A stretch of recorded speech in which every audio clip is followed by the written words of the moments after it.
pero la suerte estaba echada. El hombre se fue haciendo cada vez más independiente. Él mismo se hizo a su medida, tratando de volverse autónomo. El hombre humanista del Renacimiento creía que los tiempos pasados habían sido muy insípidos y debían olvidarse. Para él fue la era oscura, y creía que la nueva era sería un gran paso adelante en su período de reencarnación o renacimiento. Un renacimiento de la precristiana edad de oro de las antiguas Grecia y Roma.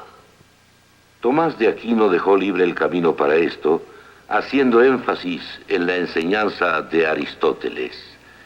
Este es un fresco pintado por Rafael en el Vaticano. Se llama La Escuela de Atenas. Las figuras centrales en este fresco son Platón y Aristóteles. Rafael pintó las manos de estos dos personajes para representar el énfasis filosófico. Platón, con el índice hacia arriba, indicaba los absolutos, los ideales, el significado y los valores. Aristóteles, con la palma hacia abajo, enfatizaba las cosas individuales, los particulares, la naturaleza y el hombre.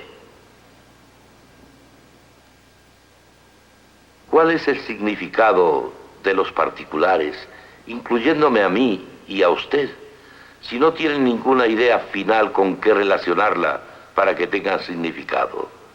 ¿Cómo sabemos si nuestros actos individuales los hacemos bien o mal, si no hay un absoluto que nos brinde certeza?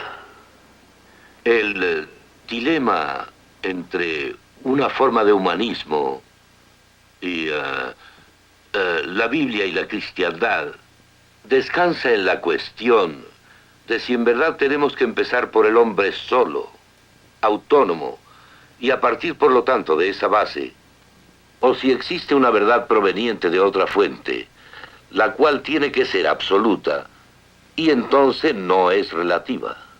Si partimos de la verdad del humanista, de su opinión de la verdad, no existe una verdad, sino que es más bien un promedio estadístico que conduce a la parte en donde el humanismo nos ha traído hasta nuestra generación. He aquí un ejemplo de este dilema: la Virgen y el niño de Fouquet. La modelo de Fouquet fue Agnes Sorel, que era la amante de Carlos VII, rey de Francia. ¿Estaba esta Madonna a punto de amamantar a su bebé? No. Puede tener el título de la Virgen y el Niño, pero aquellos que vieron la pintura en esa época sabían de quién se trataba. Era la amante del rey. Anterior a esto, María era considerada excelsa y sagrada. Y aún antes que eso, se creía que ella era diferente a las personas normales y que se le representaba solo como un símbolo. El pintar a María como a alguien vivo fue un avance sobre las anteriores pinturas, porque la Biblia nos dice que María era una mujer real y Jesús era su bebé. Este era el enfoque adecuado. La naturaleza tuvo su lugar apropiado. Por otro lado, la amante del rey podía representar a María y el significado quedaba destruido. Primero podía parecer que solo los valores religiosos se estaban desvirtuando, pero gradualmente el daño se esparció a todo el saber y a todo en la vida. El significado de las cosas individuales, los particulares, fue removido. Las cosas individuales se transformaron en independientes, autónomas, y sin nada al fin que las relacionara o que les diera significado. Estamos ahora en la Academia de Florencia, en una sala destinada a la obra de Miguel Ángel.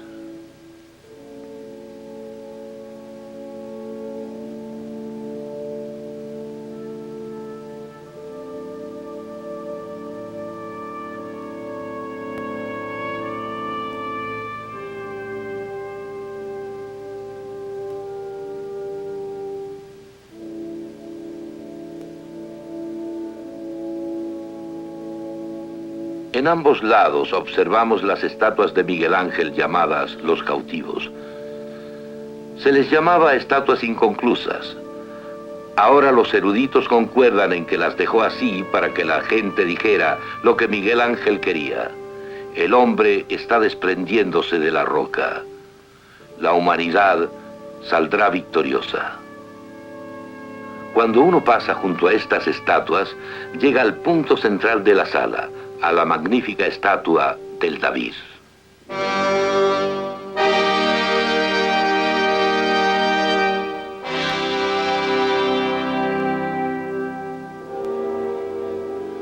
De una pieza defectuosa de mármol, Miguel Ángel, con todo su genio, esculpió su David, una pieza de arte casi sin rival en el mundo.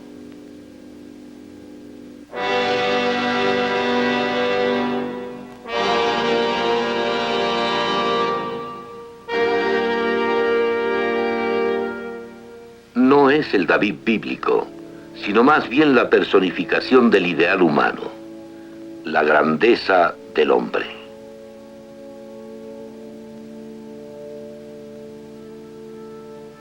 Hacia el final de su vida, Miguel Ángel se dio cuenta de que el humanismo no era suficiente.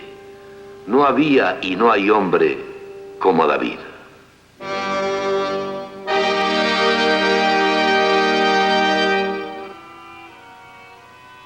Se piensa que en la Piedad de la Catedral de Florencia se representó él mismo en Nicodemo, quien se está inclinando sobre Cristo.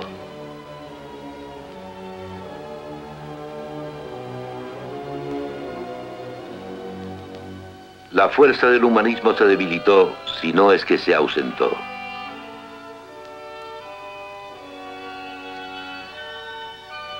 Ahora hablaremos de otro gigante del Renacimiento, Leonardo da Vinci.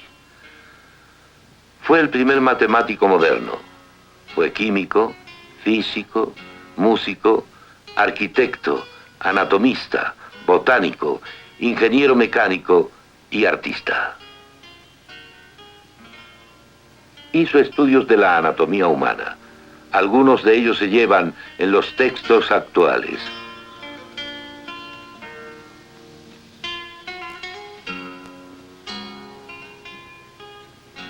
Fue el prototipo del hombre del Renacimiento. Podía hacer casi todo y lo hacía bien.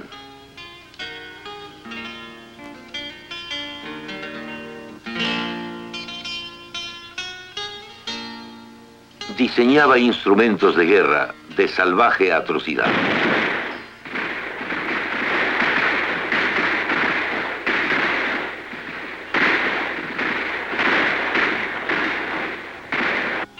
Diseñó los veleros.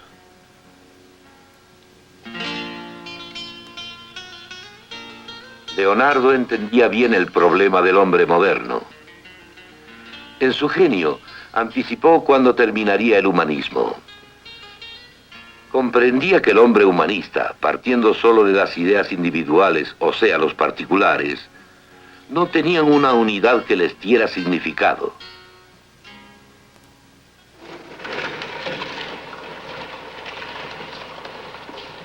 Entendía que empezando en forma humanista, con las matemáticas, uno se queda con ideas individuales, y al tener solo ideas individuales, jamás se puede llegar a universales o al significado. Por el contrario, queda a merced de la mecánica.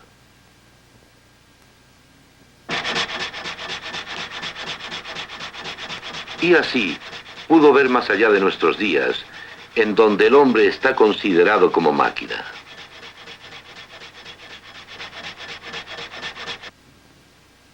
Después Leonardo pensó que tal vez el pintor, el hombre sensible, llegaría al significado, por lo que trató y trató de representar al alma.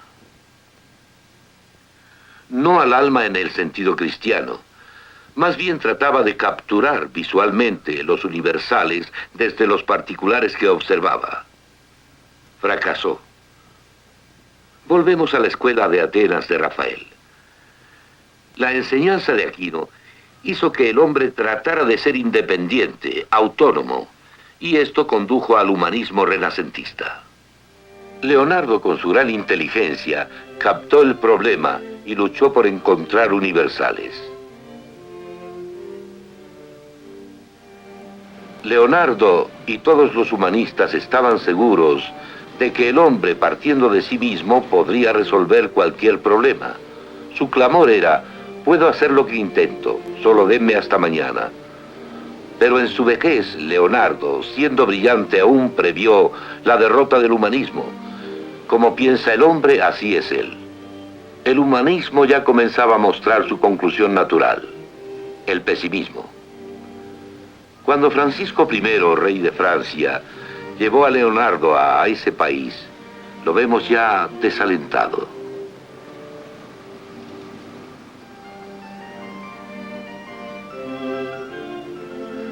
Aquel que no logre captar la belleza del Renacimiento al caminar por Florencia, creo que es un pobre hombre. Me fascina ir a Florencia y pasear por los museos o caminar por las calles, pero por otro lado, el que solo vea la belleza y la gloria del Renacimiento, en donde el hombre mismo se volvía cada vez más autónomo y no capta este quebranto, tampoco entiende el Renacimiento. El humanismo sin duda termina en la desesperación. Si se parte de lo que es finito, no importa cuán lejos se proyecte, jamás se podrá llegar a un absoluto. Jamás. En la luz del dilema humanista, solo existe una solución real: reconocer este libro como verdad, volver a la Biblia no solo como a un libro religioso abstracto, sino como verdad. Ella no cambia. Habla de la cultura de ese día en particular. Jamás pasa de moda. Habla de los temas del momento, y aún así parten de una sola base: de la existencia del infinito y personal Dios, quien ha hablado. Y luego, para la propia necesidad humana, Cristo muere para redimirnos.